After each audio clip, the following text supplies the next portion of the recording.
¿Hay algo verdaderamente nuevo que se puede hablar sobre las relaciones y sobre las ofertas que hizo Chile a nuestro país en el tema marítimo?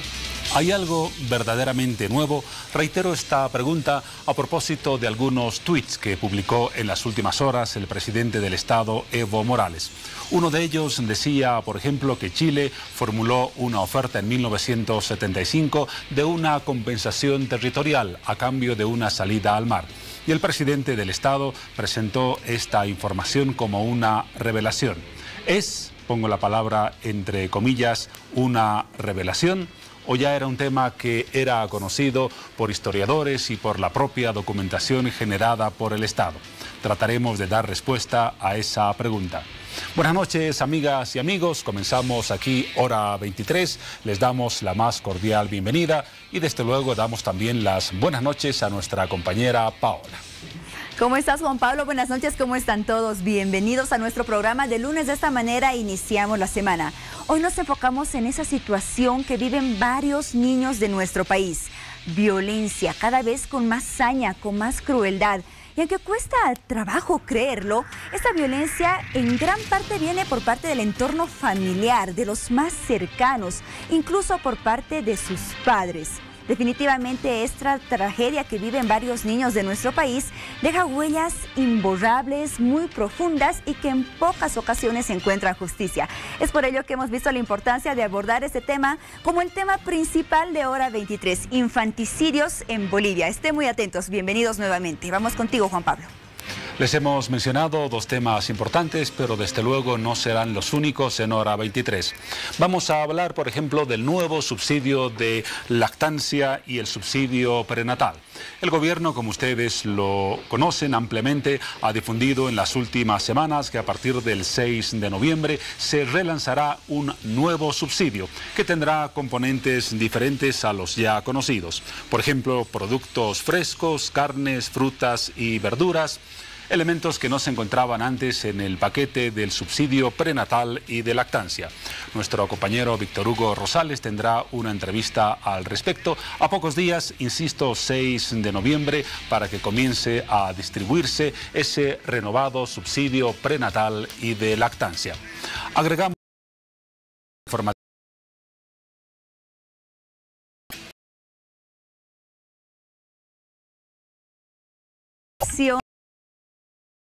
Y es por eso que esta noche tenemos también gran expectativa. Esperamos superar las cifras de comentarios, de preguntas, de opiniones, de denuncias, de todo lo que ustedes quieran transmitir a través de este medio que les pertenece, las redes sociales. Es por ello que esta noche, ya para profundizar en el tema de infanticidios, hemos preparado la siguiente pregunta, tomando en cuenta que solamente 2 infanticidios. La pregunta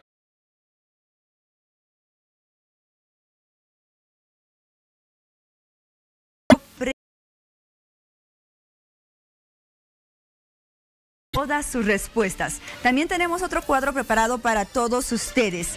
Nos dice, a junio de este año, la Fiscalía General del Estado anotó 30 infanticidios, pero organizaciones como la Red Ciudadana contra el Infanticidio y el Abuso Sexual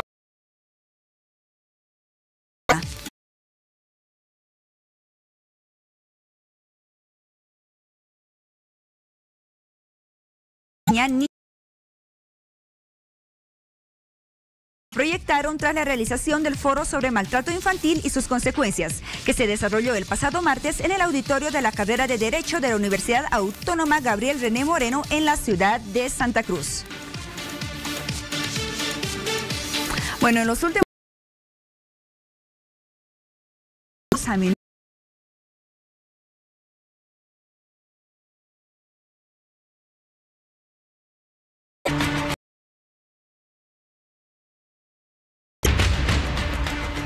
el infanticidio se da cuando un niño es asesinado. Asimismo, es una acción que se considera de extrema gravedad, tanto desde el punto de vista legal como social. Este tipo de homicidio se encuentra enmarcado en varios posibles contextos.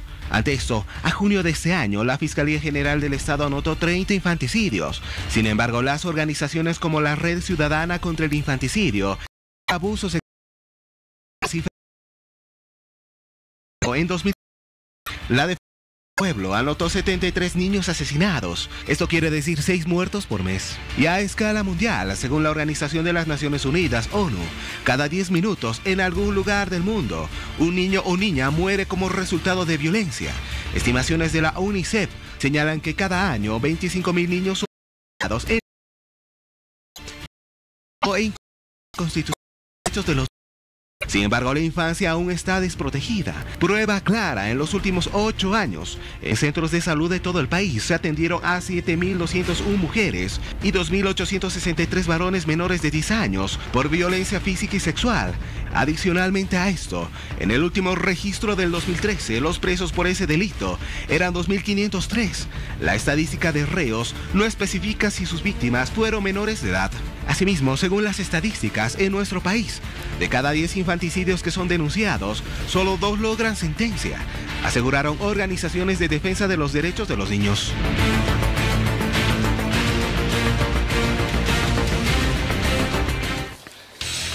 Hora 23 tiene una duración de 2 horas. En el tiempo que transcurra el programa, 12 niños y niñas muertos en partes. De acuerdo a cada en algún punto del planeta muere un niño o una niña a causa de la violencia. Una situación y cifras desde luego dramáticas. En nuestro país la situación está lejos de ser mejor. De acuerdo a datos extraoficiales, porque las cifras oficiales, como en otros temas, brillan por su ausencia, aproximadamente cada mes se registran entre 5 a 6 de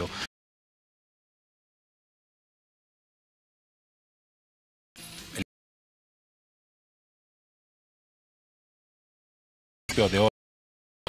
Un tema que lo abordaremos junto a Paola con nuestro entrevistado, el licenciado y doctor Luis Salamanca, abogado y sociólogo, a quien le damos la más cordial bienvenida. Muchas gracias y un gusto estar como siempre en el programa. Comenzaremos quizás para que la gente conozca cuáles son las características del fenómeno sobre el cual vamos a hablar, dando una definición de qué es el infanticidio y cuál es la normativa y la figura legal al respecto en nuestro país. A ver, hay que partir desde 2 ópticas. Uno lo que nos dice la doctrina propiamente y otro lo que es el tipo penal como tal dentro de lo que es nuestra legislación. A ver, la doctrina ¿qué nos dice? Que el infanticidio está enfocado a una persona que quite la vida a un infante, a un niño o una niña, ¿no? Eso nos dice la doctrina, la definición general, ¿no? Quien quita, cualquier persona mayor que quita la vida a un infante está incurriendo en lo que es el infanticidio. Vámonos por el otro lado, lo que tipifica propiamente el Código Penal. El artículo 258 de nuestro Código Penal nos dice claramente que infanticidio recae sobre la madre que, con el fin de poder ocultar su fragilidad o su deshonra, quite la vida a su hijo o hija en una etapa en el momento que está teniendo al bebé. ¿No? En el momento que está en el parto, nos dice el Código Penal, en el momento del parto o 3 días posteriores, ¿no?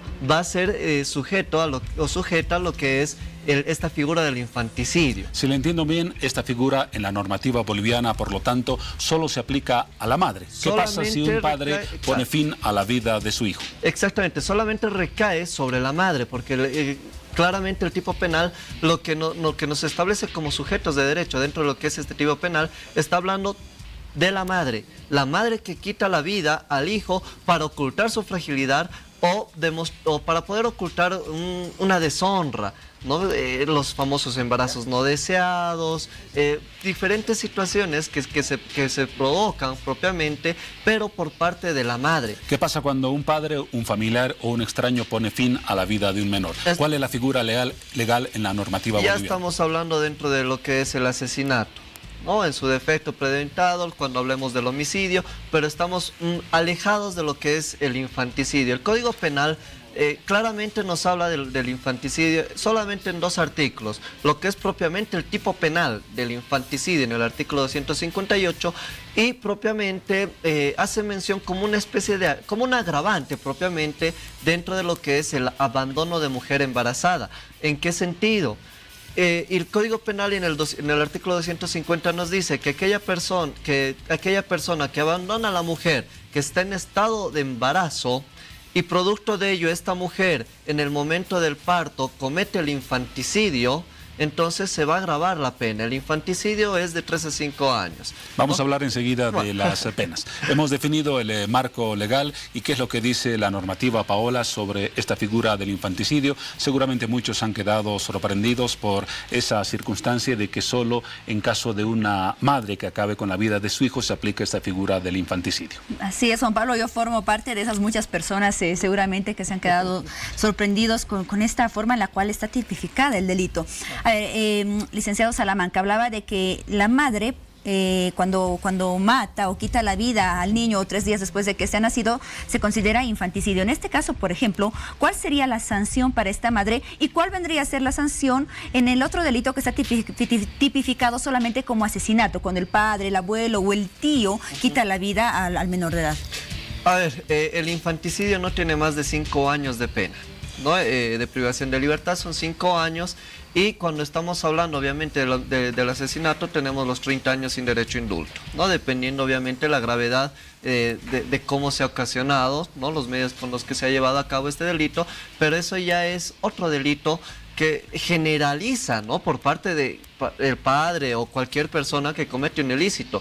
Así hacemos esa legislación comparada en otras legislaciones, ¿no? En Chile, para darles un ejemplo, el infanticidio sí está tipificado para cualquier persona mayor que quitare la vida a un infante, ¿no? Entendamos que el Código Niño, Niña, Adolescente da parámetros de hasta qué edad es un infante, ¿no? Tenemos hasta los 6 años que es un infante. El artículo 4 del Código Niño, Niña, Adolescente nos dice que un infante llega a ser hasta los 6 años, mejor dicho, ¿no? Hasta los 6 años ya es un infante. Si estamos hablando de infanticidio, tendríamos que asemejar a que matar a un infante en general, de acuerdo a nuestra normativa, tendría que darse hasta los 6 años, pero no, el infanticidio solamente aplica en el momento del parto y 3 días posteriores. Al 4º día ya deja de ser infanticidio, ya no es la figura de infanticidio porque así está tipificado. En muchas ocasiones acá se pidió que exista esa sentencia de 30 años de cárcel sin derecho a indulto a quien quite la vida a un niño cumpliendo desde los 0 meses de nacido, desde que nace hasta los 12 años de edad. Se está tratando ahora en la nueva normativa, ¿no? En la nueva normativa del nuevo sistema penal que está todavía en asamblea, se está haciendo la tratativa para poder verificar levantar esa pena, que pueda ser un poco más rígida, ¿no? Porque es muy leve, son 5 años máximo que tiene la pena para infanticidio. Entonces se está tratando de poder incrementar un poco. No se está dando la importancia necesaria a este artículo, se lo está dejando muy de lado. No se le ha dado la importancia necesaria, pero esa tratativa está para poder incrementar por lo menos a más de 20 años, ¿no? Porque se está hablando de una persona y aquí hay un bien jurídico protegido que es la vida de una persona, de un menor, de un infante, ¿no? El bien jurídico protegido de este tipo penal es propiamente la vida de un infante. ¿Qué es lo que Estamos seguros, perdón Paola, antes de cambiar de tema, porque creo que es muy importante el apunte que hacías en la pregunta y en tu comentario. Estamos seguros de que esa es la pena establecida en el Código Penal. De acuerdo a los antecedentes que revisaba, el Código Penal establecería una pena de 30 años sin derecho a indulto por la figura de infanticidio a quien mate a un niño desde su nacimiento hasta sus 12 años.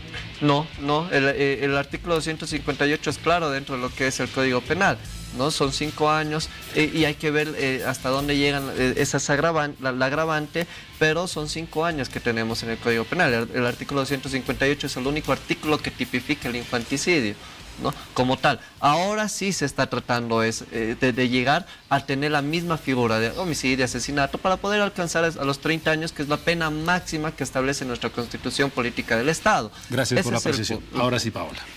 Muy bien. A ver, tomando en cuenta que cada vez existen mayor registros de casos de infanticidio, de violencia, que cada vez se comete con mayor saña, con mayor crueldad, licenciado Salamanca, ¿a qué se debe que esta decisión de tratar esta ley, de modificarla, no se haya realizado ya años anteriores? A ver, estadísticamente, ¿qué es lo que pasa? Lastimosamente hay casos que sí llegan a ser conocidos, como casos que simplemente llegan a una denuncia y quedan ahí. por falta de recursos, por falta incluso de interés de las propias autoridades, no se da el impulso a que puedan haber llegado a por lo menos una etapa de juicio donde se pueda llegar a una sanción o una condena. Sin embargo, es por eso que no se ha ido tratando. Sí, a través de lo que es derechos humanos, se ha manejado esta figura del infanticidio desde el punto de vista de poder proteger a los menores con esa óptica, ¿no? Que la legislación, las penas eran muy suaves, entonces se ha tratado de ir protegiendo. Esto por tema de derechos humanos, ¿no? La Carta de las Naciones Unidas ha sido uno de los principales entes que ha instruido a que a través de lo que son el ente, la organización de todos los factores de derechos humanos, pueda recaer a que, además de las penas, exista un apoyo, se brinde un apoyo a la propia familia, es decir, un apoyo psicológico a la misma persona, a la misma madre que diere muerte a su hijo, ¿no? Entonces, se ve diferentes ópticas, estudios, pero como ley, recién es donde nosotros estamos tratando de enfocar o endurecer un poco las penas dentro de nuestro Código Penal. Más adelante vamos a hablar de las consecuencias en la familia, en la madre o en el padre respecto a esta figura. Hablemos ahora de los datos disponibles en el país, que lamentablemente no son muy actualizados en relación al número de infanticidios. El último informe oficial de la Fiscalía habla del periodo enero-junio del año 2017, con 30 casos de infanticidio registrados. De acuerdo a las estadísticas, la mayor parte en Cochabamba, seguido de La Paz, y luego con una cantidad menor está en Chuquisaca, Tarija y Potosí, un caso en Santa Cruz, ningún caso en Oruro, Beni y Pando. De esta cantidad de infanticidios, ¿cuántos llegan a una efectiva sentencia? Que entiendo es otro de los problemas más graves. Se denuncian casos, se abren procesos, pero los indicadores porcentuales de casos con sentencias son bajísimos, entiendo. A ver, estamos hablando de un 65-70% en el mejor de los casos por semestre que llegan a tener una sentencia condenatoria, ¿no? Lastimosamente, dentro de estos datos, Cochabamba es el que tiene el mayor índice de casos de infanticidio, donde denuncias solamente existen una denuncia por semana sobre lo que es el infanticidio, una denuncia por semana, una de las que se conoce, ¿no? Una denuncia que se hace conocer. Entonces, este es un factor muy lamentable, que sí son cifras que se está manejando y hasta la fecha, ¿no? Ya ese porcentaje se eleva, pero ¿cuál es el problema? Que no llegan a una sentencia. Lo que decía hace un momento, por temas de tal vez recursos económicos, no hay una parte que pueda presionar, una parte querellante que quiera seguir con el caso. El Ministerio Público, que de oficio tendría que realizar, por ser una acción pública, tendría que seguir de oficio, no lo realiza. Entonces, ¿cuál es el problema? Justamente que no se le está dando mucho interés a esta figura, al valor que tiene este infante. Por eso las cifras se van incrementando. Solamente en La Paz el mayor índice es en la ciudad del Alto, ¿no? El mayor índice de lo que es el infanticidio. Las consecuencias, que lo vamos a hablar seguramente más adelante, son varias, pero es porque justamente no existe ese... Si bien la Constitución Política del Estado tiene un interés superior, que es la protección de los niños, de los infantes, niños, niñas, adolescentes, no se le está dando ese interés mediante los órganos o entes de gestión para poder impulsar, ¿no? Desde Defensorías de la Niñez, que Luis Salamanca quien lo dice, no el programa ni el canal, por favor. En la práctica, la Defensoría de la Niñez es uno de los peores entes de gestión social que tenemos en Bolivia. ¿No? Enseguida vamos a hablar de las políticas de prevención que deberían aplicarse. Antes de hablar de esas políticas de prevención y de las responsabilidades, uno de los factores que me imagino ahuyenta al registro y a seguir ese moroso trámite en la justicia es justamente la deficiencia de nuestro sistema judicial.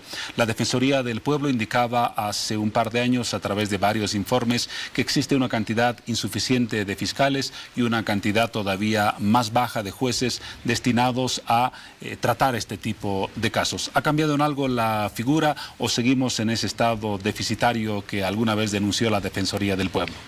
El problema justamente es que los fiscales están más enfocados en resolver otro tipo de procesos que darle más importancia a procesos que aparentemente son un poco de menor gravedad. No empiezan a dar, aquí viene el tema de las prioridades, ¿no? Yo voy a dar prioridad más a este caso que a este otro caso, empiezan las prioridades y ahí existen justamente esas deficiencias donde empiezan a rebajar justamente el mismo impulso de los entes de gestión social, ¿no? Empieza a rebajar el propio impulso del Ministerio Público, ¿no? Y el poco interés que existe dentro de lo que son las autoridades de Estado, ¿no? Porque entendamos que esto no compete solamente a un Ministerio Público, a los investigadores a cargos designados para poder esclarecer o conseguir todos los elementos de convicción de este delito. Entonces, aquí viene también que el poco interés que se ha dado por parte de las autoridades, ¿no? Incluso desde lo que es nuestros propios legisladores hasta el propio órgano ejecutivo, ¿no? Entonces, con esa visión es que no se da ese impulso y se mantiene en lo mismo, se mantiene en la misma figura, ¿no? No hay la ayuda a los menores que como corresponde, bien lo decían, era el tema de las entes de gestión social, ¿no? Y ahí usted lo ha dicho muy bien. Usted lo ha dicho muy bien, hay una responsabilidad en muchos niveles del Estado. Como en otros sectores de la sociedad y de la legislación boliviana, tenemos aparentemente muy buenas normas, pero muy poco de lo que se proclama en el papel se llega a cumplir en la práctica. El Estado, a nivel del Estado central, a nivel de las gobernaciones, de las alcaldías y de las instancias específicas, no está funcionando en esta política y las cifras son muy claras. Quiero abordar otro aspecto que también es preocupante en el tema del infanticidio, aquel que se refiere a los responsables. Y me ha llamado la atención un informe de la Defensoría del Pueblo del año 2015 que dice que el 41% de los casos de asesinatos a niñas y niñas no tiene certeza del responsable, mientras, y este es el dato sorprendente, un 38% de los crímenes fueron perpetrados por las propias madres o padres. En el hogar están los propios victimarios de los niños en Bolivia. Así es, pero a ver, una vez más, si hablamos de lo que es el tipo penal de infanticidio, si el Código Penal, como ya lo hemos aclarado, está enfocado a la madre, ¿no? Por eso ahí es alarmante cuando se dice, sí, efectivamente no se encuentra el autor. Claro, pero no es por la figura de infanticidio. Sí, lastimosamente muchas veces se da el caso que se quita la vida a un infante, pero ya no estamos dentro de esa figura del infanticidio.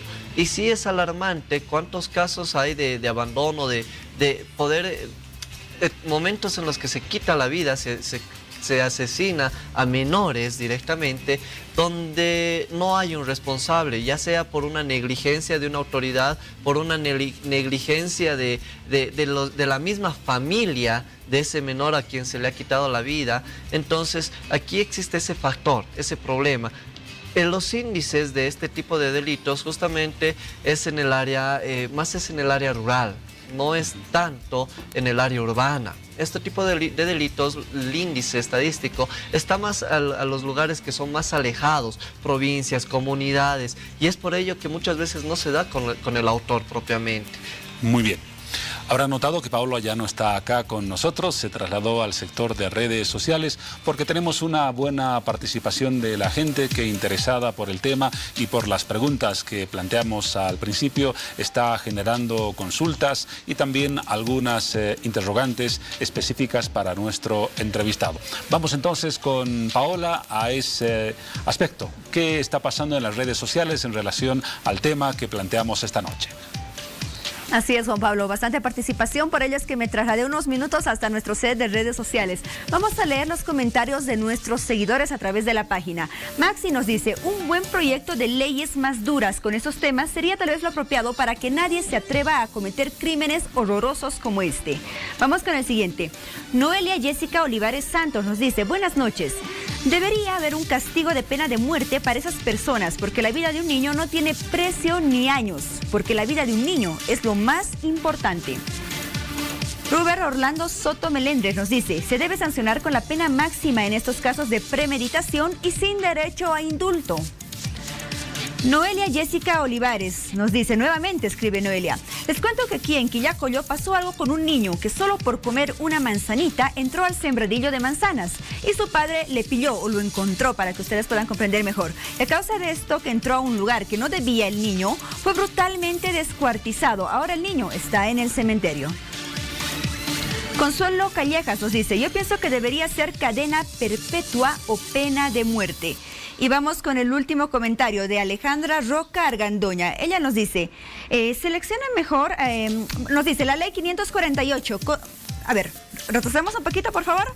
Vamos con el último mensaje. Consuelo Callejas nos dice: yo pienso que debería ser cadena perpetua o pena de muerte. Ya más adelante tendremos más comentarios a través de nuestras redes sociales, así que estén muy atentos, por favor, y sigan participando.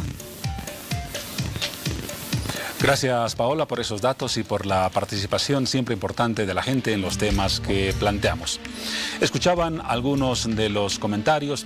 Además del fenómeno del infanticidio, existe un fantasma que está por detrás de este asunto, que es el tema de la violencia. Los datos dicen, y recurro otra vez a la Defensoría del Pueblo, esta vez un informe del año 2015, que anualmente se registran cerca de 14.000 hechos de agresiones físicas, psicológicas y sexuales a menores. Un dato y una cantidad, coincidirá conmigo nuestro entrevistado, el licenciado Salamanca, prácticamente escandaloso. ¿Es entonces la violencia el preludio de un ambiente que puede degenerar en situaciones específicas de infanticidio? Así es, a ver, la violencia es el principal factor para llegar a lo que podemos conocer como infanticidio. Hablemos de infanticidio con el concepto de la doctrina, ¿no? Que es quitar la vida a un infante, ¿no? A un niño en la edad hasta los 6 años. Entonces, efectivamente, esta figura está enfocada en lo que es violencia, ¿no? Totalmente. Tenemos lo que es, obviamente, la violencia intrafamiliar, que eso recae también hacia los menores, ¿no? Porque recordemos que la 348, todo lo que es, y también violencia intrafamiliar, todos esos factores están encuadrados en lo que es el maltrato infantil, pero eso ya es violencia física, psicológica. La agravante cuando producto de esa violencia diere lugar a la muerte del infante, ¿no? Entonces ahí sí hay otra figura más que agrava la situación, ¿no? Sí, las penas son más elevadas. Ahí viene la importancia hasta dónde se le está dando la relevancia a este tipo penal, porque una vez más, y recordando, el tipo penal solamente sanciona de 1 a 3 años. En el artículo 259 nos dice eso, ¿no? Y la agravante es cuando recae de una persona que, producto del abandono de mujer embarazada, la mujer, producto de eso, recurre al infanticidio, ¿no? Llegamos solamente hasta 5 años. Las penas son muy suaves, y esto incluso desde el factor sociológico. Jacobo Rousseau, él establecía dentro de lo que eran los tipos de sanciones, una sanción primaria y una sanción secundaria. Rousseau nos decía, para que una sociedad pueda evitar o tener una menor cantidad en el índice de violencia, las penas tienen que ser más rigurosas, más estrictas, y desde ese factor, entonces, justamente hoy en día la violencia es un factor que está dando lugar bastante a este tipo de infanticidio por diferentes causas, ¿no? Bueno, yo le voy a pedir, licenciado Salamanca, que también, así como nos dio su punto de vista de abogado, podamos hablar también desde su punto de vista como sociólogo. Vemos que existen muchas cifras de infanticidio en algunas regiones de nuestro país, más que en otros departamentos como Cochabamba, lo decía usted, como La Paz, Santa Cruz también ha sido mencionada en ciertos registros. Se cometen muchos casos de violencia contra los niños. ¿A qué se debe que en algunos sectores, algunas regiones del país exista esa mayor cifra? Podríamos tal vez interpretar como un reflejo de sociedades más violentas, o qué factores estarían influyendo en la sociedad, en qué valores en la familia estarían influyendo para incrementar las cifras que existen. A ver, voy a ir por parte, y por favor no me terminen odiando muchas personas, pero en el área rural, como bien lo mencionaba, es donde hay más índice de este tipo de delito, ¿no? ¿Producto de qué? Bien lo decíamos, primero de la violencia. Vamos a la raíz de la violencia. Un estudio sociológico dentro de lo que es el territorio nacional solamente, la sociología que ha determinado que en ese estudio en general, el producto de las tradiciones tienen un efecto secundario. Primero, que es el 98% el índice elevado del consumo de bebidas alcohólicas. El índice de bebidas alcohólicas que está elevado por seguir una tradición háblese prestes, festividades internas en el área rural. Esas situaciones han dado lugar a que el índice de violencia haya sido incrementado, pero ha sido en una cifra totalmente elevadísima. Producto de ello, nacen embarazos no deseados, nacen lo que son violaciones, nacen lo que son figuras que dan lugar a que la mujer quede embarazada sin tener la intención de embarazarse. Tal vez muchas veces se ha dado, y esto solamente como experiencia profesional, como abogado, me llegaron casos donde la comadre se metió con el compadre, terminó embarazada, y para que el compadre, el esposo no se enoje con el compadre, recurrieron al infanticidio. En el momento del parto perdió al niño, ¿no? ¿Qué problema? Eso fue como se procede en muchos casos en el área rural, ¿no? Entonces, como les digo, las tradiciones con el exceso de bebidas alcohólicas, con el uso y abuso de las bebidas alcohólicas, que es en un 98%, el estudio sociológico ha dado lugar justamente a que ese es el mayor índice o el principal factor que produce este tipo de delito, ¿no? Si hablamos solamente del infanticidio. ¿Por qué el índice tan bajo del infanticidio? Porque obviamente ya pasados los 3 días, el cuarto día de vida de un infante, de un recién nacido, en el cuarto día ya no es infanticidio. Por eso el índice tan bajo. Pero eso no quita a que exista un número elevadísimo de asesinatos, crímenes en contra de los menores. Qué interesante lo que plantea Paola, el tema de la educación. Coincidirás tal vez conmigo, Paola, en que en nuestra cultura hay una tendencia a educar golpeando. Y escuchamos a muchos padres y madres decir, por ejemplo, un golpe en el momento oportuno previene una mala conducta en el futuro. Es algo lamentablemente habitual en nuestra forma de ser, ¿verdad? Sí, es por ello que muchas campañas que se han realizado, activistas, instancias que defienden, que protegen o tratan de hacerlo con los niños, han planteado en muchas ocasiones lo que es la educación positiva, por ejemplo, Juan Pablo, como una alternativa para poder tal vez brindar una solución a estos casos que se registran de infanticidio. Hablábamos, licenciado Salamanca, de lo importante que es luchar contra la impunidad, de endurecer las sanciones ante estos casos, pero también la importancia de poder reforzar o luchar en realidad contra estos factores que usted nombraba que generan muchos casos de violencia a los niños. El tema radica, y voy a robar el término que decían antes, la educación. La educación en nuestra sociedad, lastimosamente, es muy carente desde el punto de vista de la moral, desde el punto de vista de los valores, ¿no? Y ese es otro factor desde el estudio de la sociología, donde ha ido quitando justamente a la sociedad, dando lugar a que exista más violencia justamente por esa carencia de valores. En la casa ya no enseñamos a crecer a nuestros hijos con ese factor, con la moral, con las buenas costumbres. Tratamos de llenar de cosas más superficiales y así el hijo crece y con esa mentalidad da lugar justamente a la violencia, y de ahí da lugar a que muchas personas dentro de nuestra sociedad ocasionen esta situación. Bien lo decíamos, el tema de los embarazos no deseados son son las principales personas que dan lugar a que pierdan, no desde el aborto, porque el aborto es antes de llegar a esa etapa del parto. El infanticidio en el parto. Entonces, en todos esos 9 meses de embarazo se arrepienten, llega al parto, al intento lo pierden. Ahí se ve, por ejemplo, como resultado tantos niños abandonados en basurales, en baños públicos, en pozos sépticos incluso, Juan Pablo, y la mayoría de estos casos no llegan a ser parte de los registros policiales, por ejemplo. Porque no existe una denuncia, y ese es un factor importante. ¿Por qué? Nace el infante, la mamá ¿qué hace? Lo agarra, lo bota en un basurero, no lo deja en cualquier lugar, fallece el menor. Y obviamente por ese factor, y justamente no se encuentra al autor, porque tampoco nadie hace una denuncia para que exista vaya un investigador y pueda seguir de oficio el Ministerio Público el caso. No lo va a hacer, no lo van a hacer, porque ahí tiene que erogar el Estado los recursos para esa investigación, y es muy complicado dar con el autor, en este caso con la madre. Aparentemente sería complicado, pero hay estudios de sangre, hay diferentes estudios que se puede hacer para identificar, primero, quién es la madre de ese bebé abandonado. con ese estudio ya se sabe quién es la madre, se tiene registro, se busca a la madre, ella es la autora directa, ¿no? Ella llegaría a ser la autora directa del infanticidio por haber abandonado, salvo que le hayan robado al recién nacido y lo hayan ido a votar. Bueno, la misma madre haría la denuncia. Hablaremos ahora de las consecuencias sobre los niños en los casos de violencia, porque en el caso de infanticidio, desde luego, no hay consecuencia mayor que lamentar.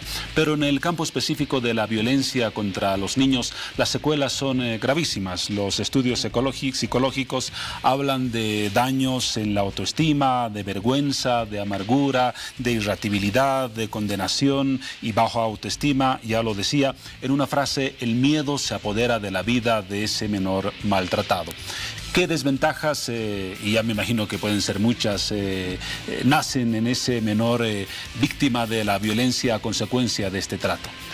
Hay dos extremos. Por un lado, esa autoestima bajísima que va a tener el menor, y por otro lado, la violencia del mismo menor. Ahí vienen los famosos casos del bullying, ¿no? Un menor que sufre violencia en su hogar reproduce la violencia. Va a ir al colegio, va a ir donde los amigos y va a ser violento, ¿no? Va a querer llamar la atención, sobresalir, y ¿a través de qué? De la violencia. Y ese es un factor principal. Por otro lado, sí, efectivamente, la baja autoestima. ¿Por qué? Porque hay casos extremos, ¿no? Desde los castigos de encierros, los castigos con torturas, que parece algo utópico, algo irreal, pero existe lo que es las torturas sobre los menores, ¿no? Y esas personas nacen alejadas de la sociedad, empiezan a ser asociales, ¿no? Tratan de ser, se vuelven introvertidos y ya no van a congeniar con las otras personas. Pueden ser quien tienen una capacidad, incluso en el estudio, que pueden tener una capacidad muy elevada para poder retener, para poder aprender. En el aprendizaje pueden ser muy buenos, pero no lo van a reflejar en sus notas, en sus estudios, exámenes. ¿Por qué? Porque justamente van a tener esa inseguridad de estoy haciendo bien, estoy haciendo mal, me van a llamar la atención, no me van a llamar la atención, el miedo a la sociedad. Ese es el factor principal. Tenemos algo más, Paola, a propósito de este tema, ¿verdad? Así es, Juan Pablo, licenciado Salamanca, y a todos ustedes que están en casa, ahora que estamos hablando justamente de los infanticidios, tenemos un video que nos muestra la realidad que existe respecto a este caso. Un cruel asesino en serie que no solamente cometía esta crueldad con los niños, con sus víctimas, sino además filmaba todos estos actos. Es el odio, el enojo y la venganza, las emociones principales que dominan en la mayoría de los asesinos en la historia. Pero existen asesinos cuyos motivos son increíblemente extraños. Hoy vamos a mirar de cerca uno de los asesinos seriales más crueles de Rusia. Un asesino que filmaba sus grotescos experimentos con niños, además de grabar mientras los mataba y los mutilaba. Hoy vamos a ver parte de esos inquietantes videos. Sugiero discreción, pues el tema que tocaremos, así como las imágenes, podrían resultar muy crudas para muchas personas. Hoy hablaremos de Anatoly Slipko. Cuando Anatoly era un niño, presenció un accidente de un auto en el que otro niño resultó quemado vivo. Como suele ocurrir en la mayoría de los asesinos seriales, este trauma en su niñez cambió algo en su interior.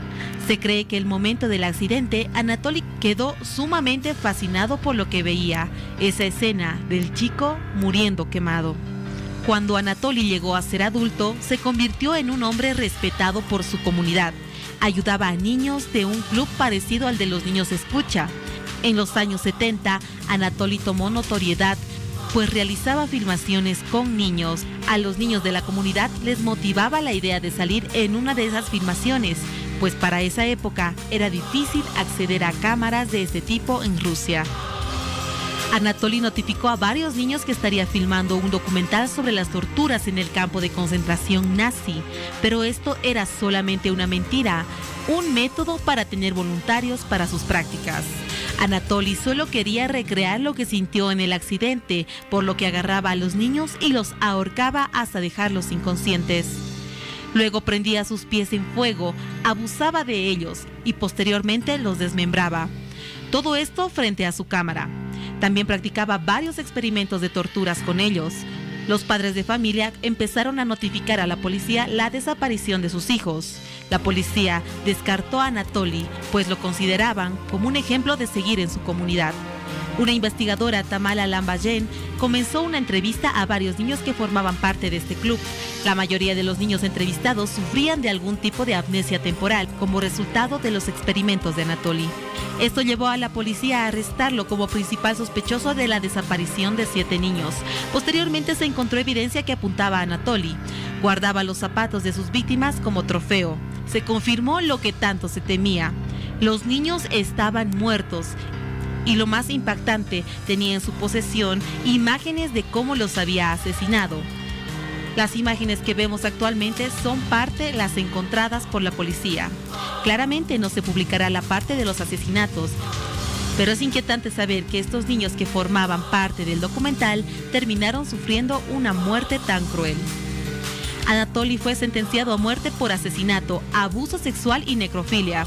Se cree que sometió a más de 43 niños a experimentos, de los que 7 terminaron desmembrados. Fue ejecutado en septiembre de 1989. Se cree que actualmente existen miles de asesinos en serie en las calles, de los que un gran porcentaje jamás serán capturados.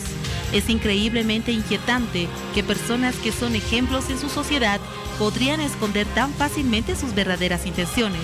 ¿Por qué el trauma de una niñez puede llevarlos hasta estas acciones?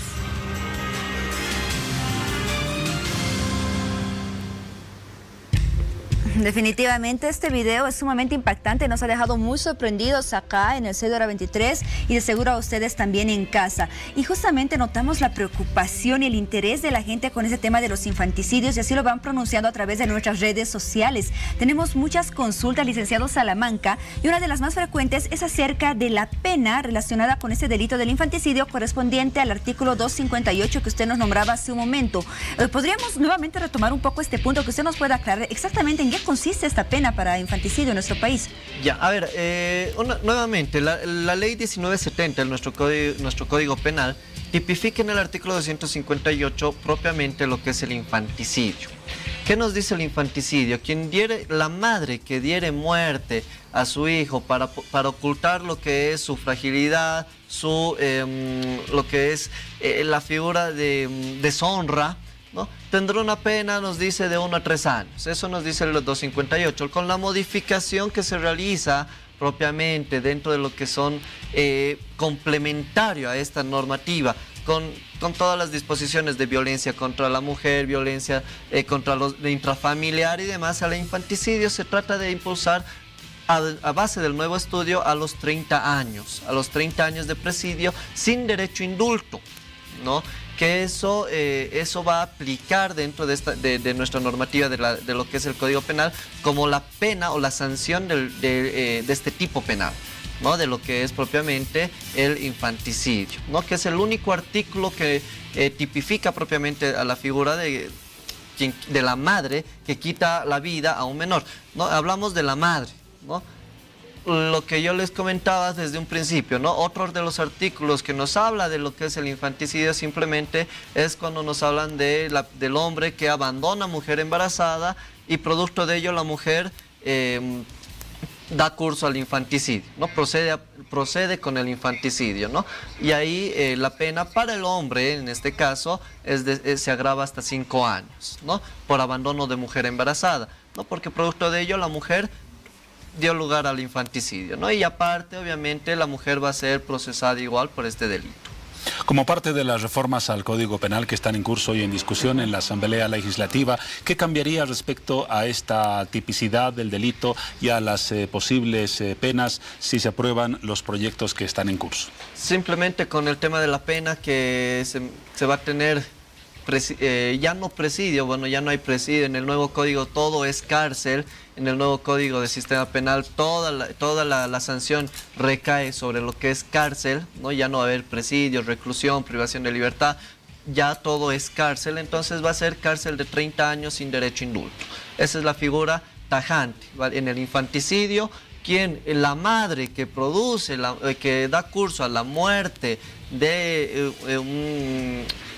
su hijo, de su hija, todavía mantienen esta figura durante el parto o 3 días posteriores, tendrá cárcel de 30 años sin derecho a indulto, ¿no? Como bien les decía, en la nueva normativa son 30 años de derecho sin 30 años de cárcel sin derecho a indulto, que esto obviamente cuando ya tengamos nuestro nuevo código del sistema penal, ¿no? Que esa es la tratativa que se está haciendo, no va a haber atenuantes en este caso, todo va a ser una sola sanción. Muy bien. De acuerdo, esa es la figura más probable, como van las cosas en la Asamblea Legislativa con el curso que acaba de mencionar el licenciado Salamanca, Luis Salamanca, sociólogo y abogado, a quien agradecemos por su presencia y sus comentarios en Hora 23. Para el cierre, ¿ustedes sabían que la palabra infancia viene del latín infans, que significa sin voz? Infans sin voz, infantes sin voz. Quizás sea esa la realidad de la niñez hoy en Bolivia. Infantes y niños sin voz, pero sí víctimas de una dramática violencia que tiene números también dramáticos, como los hemos mencionado, no solamente en el caso del país, sino del contexto general del planeta en su conjunto. Nos volveremos a ocupar de este tema en el momento oportuno. Dejamos aquí ese análisis para irnos a una pausa y luego seguir con más de Hora 23.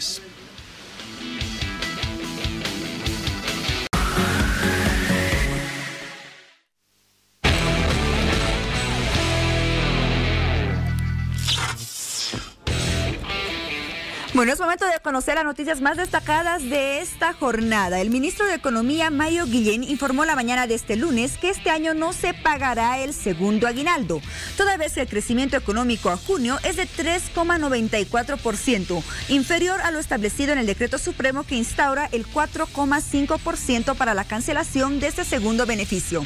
Para tal propósito, el ministro explicó que el sector de hidrocarburos fue el que afectó en el crecimiento de la economía, toda vez que Brasil demandó menos gas a Bolivia entre enero y marzo, lo que terminó porque este primer semestre se tenga un crecimiento negativo en el sector de hidrocarburos. Recordemos que el beneficio fue impuesto por Decreto Supremo 1802 como un premio a los trabajadores por su esfuerzo para mejorar el desempeño económico.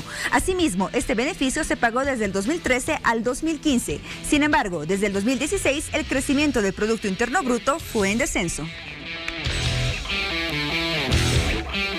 Y por otra parte, el presidente de la Cámara Nacional de Comercio, Marcos Salinas, afirmó este lunes que los empresarios recibieron como un alivio la información de que este año no se pagará el doble aguinaldo. Mencionó además que el sector empresarial siempre estuvo en contra del segundo aguinaldo, debido a que no toma en cuenta el crecimiento sectorial de la industria, y a que mencionó que existen sectores que no crecen de igual forma que otros. Asimismo, aseguró que existe también un sentimiento ambiguo, tomando en cuenta que los empresarios quieren que la economía del país crezca entre un 6 y un 7%.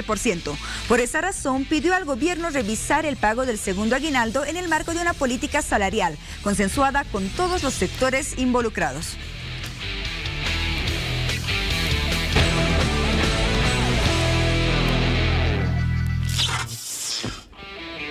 Bueno, continuamos con más de Hora 23 y es momento de hablar de los nuevos paquetes de subsidios que otorgará a partir del 6 de noviembre el Servicio de Desarrollo de la Empresa Pública Productiva. Y para desarrollar esta entrevista estamos con nuestro compañero Víctor Hugo Rosales. A ver, muchos de ustedes que nos están viendo en este momento seguramente disfrutan a diario de algunos de los productos que están dentro del subsidio de lactancia pre y postnatal.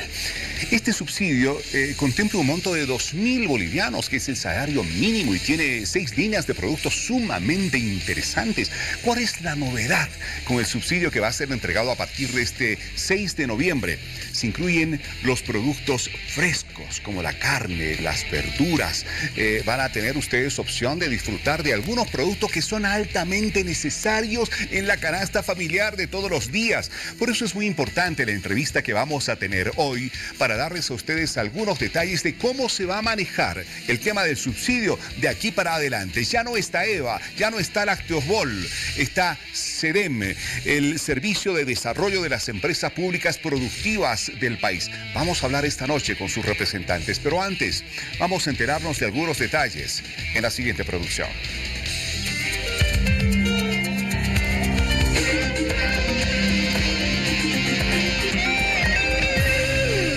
Los paquetes de subsidio prenatal y de lactancia para este año incluirán en su dieta carne de res, de pollo, charque de llama, carne de pescado y además una variedad de frutas y vegetales, entre ellas zanahoria, haba, espinaca, zapallo, cebolla, tomate, brócoli, apio, palmito en conserva, naranja, plátano, manzana, piña, frutas secas y deshidratadas, y jugos que se entregarán los primeros días de noviembre.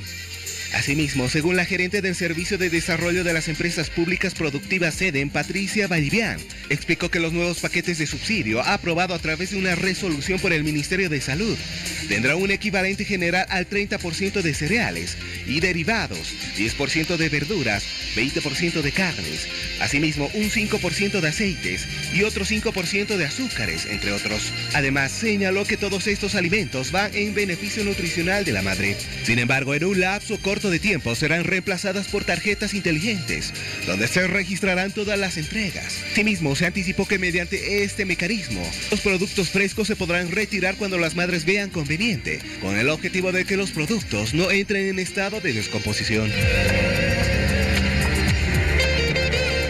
Rico, ¿verdad? Definitivamente hay mucha gente que espera con ansia su subsidio, recogerlo, compartirlo entre la familia, que los yogures, que las leches, que están los quesos, vaya que sabroso, algunas semillas que cuando se las sabe preparar realmente son deliciosas y son importantísimas para nuestra nutrición. Bueno, hoy hablamos de este subsidio que ustedes lo tienen, muchos de ustedes en casa.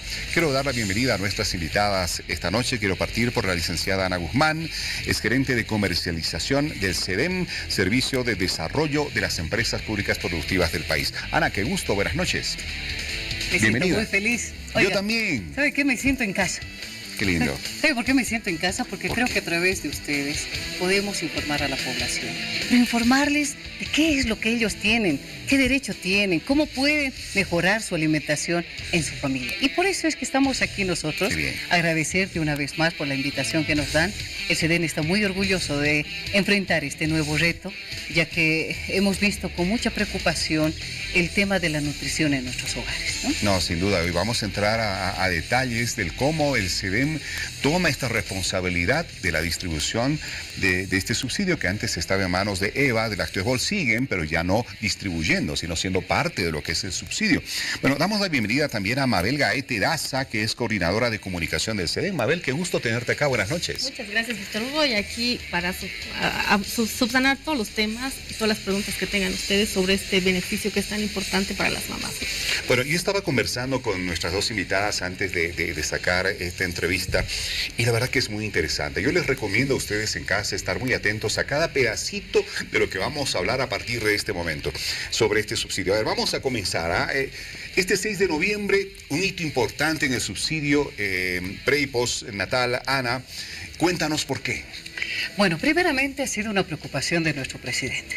El presidente estaba muy preocupado y decía, quiero que la familia pueda obtener otros alimentos que estén dentro del paquete del beneficio del subsidio universal, del subsidio prenatal y de lactancia. Y precisamente a través de las recomendaciones políticas, análisis que han hecho entre el SEDEN a través de la Gerencia General, es que ahora les venimos a presentar a toda la población un nuevo subsidio. Este nuevo subsidio que tiene varias características, entre ellas que dentro del paquete del subsidio universal, ahora las mamás, usted señora mamá va a poder tener carne fresca, va a poder tener huevo, va a poder tener pollo, va a poder tener carne de pescado, va a tener verduras, va a tener frutas. Ojo que no estamos diciendo que ya no van a estar los granos, más por el contrario, claro que sí, van a estar los cereales, el grupo de azúcares, oleaginosas, el grupo de lácteos, pero esta vez en un componente integral de alimentación.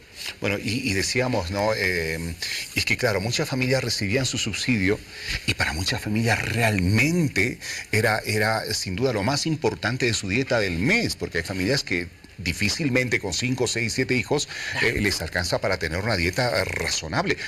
Y claro, a algunas le faltaba para la carne, ¿no? Su pedacito de carne de res o su pollito, y claro, pero ahora va a ser esto parte del subsidio. ¿Y cuán importante? Porque definitivamente se está garantizando el consumo de carne, incluso en las familias más humildes. Como una dieta básica que recomiendan también nuestros nutricionistas, ¿no? Aparte de eso, es muy importante decir que este subsidio tiene otra característica fundamental. Ahora, nuestro subsidio subsidio es regionalizado, con el objetivo también de promover el consumo de la producción local. Al mismo tiempo se genera una economía local entre todos los hogares, entre todos los trabajadores, campesinos, indígenas que tienen a bien producir. O sea que la producción, por ejemplo, de los agricultores de La Paz será para el subsidio de La Paz.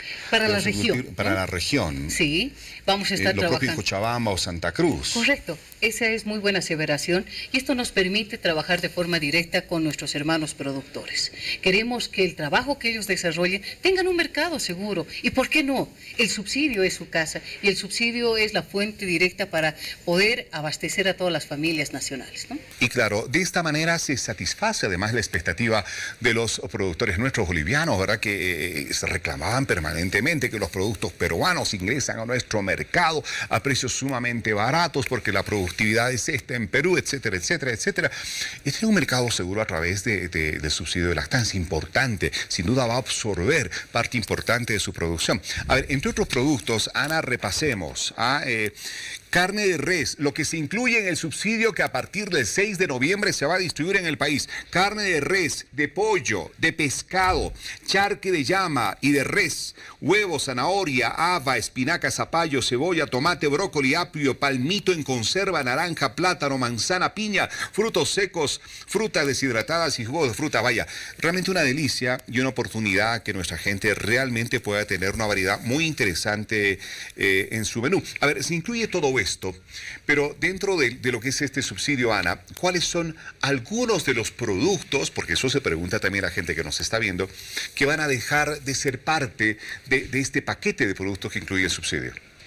Bueno, primeramente debemos partir que todo el paquete de nuestro subsidio es 100% boliviano. Son productos bolivianos.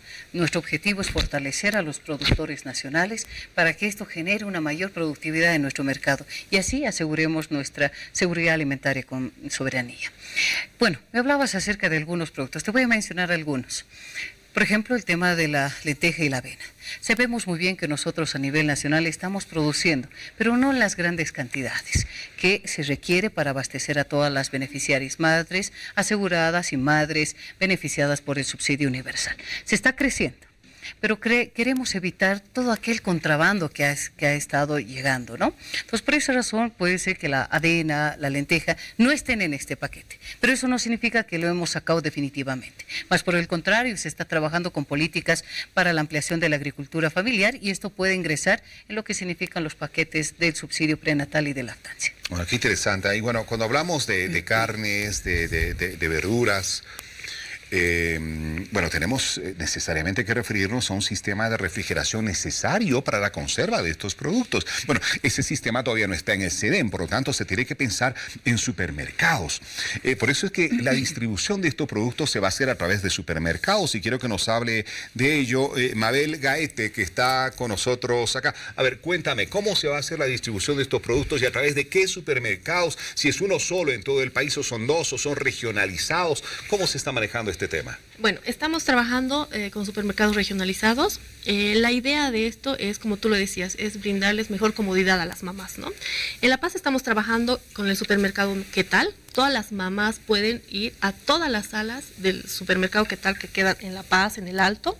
Entonces, vamos a iniciar en La Paz con esta tarjeta, solamente en La Paz, y en los demás departamentos se van a ir habilitando simultáneamente, ¿no? Esta tarjeta tiene 750 bolivianos, 350 bolivianos que están derivados a carne, 75 bolivianos en pollo, frutas 60 bolivianos, verduras 60 bolivianos, pescado y o pollo pueden ser 100 bolivianos y yuca, papa o camote 80 bolivianos. Esta tarjeta se va a ir abonando mensualmente y también puede ser acumulativa, ¿no? Ahora tiene una vigencia de 180 días para que la mamá las veces que quiera, los días que quiera, pueda ir a los supermercados y recoger estos productos. O sea, el subsidio que va a recibir alguna familia este próximo 6 de noviembre, para estos 750 bolivianos, para carne, para verduras, frutas y demás, los puede usar en los próximos 6 meses. Así es. O sea, no necesariamente tiene que consumir en el mes, o reclamarlo en el mes o en los 3 meses, como era antes. Es así. Tiene 180 días para poder consumir. Eso depende también, ¿no?, de la mayor cantidad de familias, no sé cuántas integrantes tiene una familia. Entonces, ellos ya pueden ver qué es lo que necesitan y pueden ir las veces que quieran y los días que necesiten. Ahora, ¿no? en La Paz Supermercado, ¿qué tal? En todas las salas del supermercado. En todas las, y La Paz y el Alto. Sí, además, ¿no? Y la gente de las áreas rurales, bueno, también tendrán que ir a sus supermercados en estas dos ciudades. Sí. ¿No? Ajá. Y además que cada sala también van a tener unas señaléticas donde la mamá va a tener una, si tú quieres, una supervisión personalizada, ¿no? Les van a guiar para que puedan ir, recoger, van a estar señalizados los productos donde van a estar los del subsidio. Entonces, el que tal quiere eso, ¿no? Dar una calidad, y todos los supermercados están, que la mamá se sienta como en casa y puedan recoger los productos. Bien, ¿qué tal en la ciudad de La Paz y en la ciudad del Alto? Bueno, para todo el departamento de La Paz, ¿qué con Santa Cruz, qué con los otros departamentos, Cochabamba, Tarija, Oruro, Potosí? En Santa Cruz y en Cochabamba vamos a estar con todas las salas del Hipermaxi, todas las salas del Hipermaxi. Entonces, estamos ingresando con estos vales. Por ahora... Todavía no hay tarjeta en el interior del país, solamente en La Paz. Solamente en La Paz, ¿no? Entonces, la mamá va a recoger por primera vez, ya sea la tarjeta o el vale, en el subsidio. Permíteme para mostrar este vale.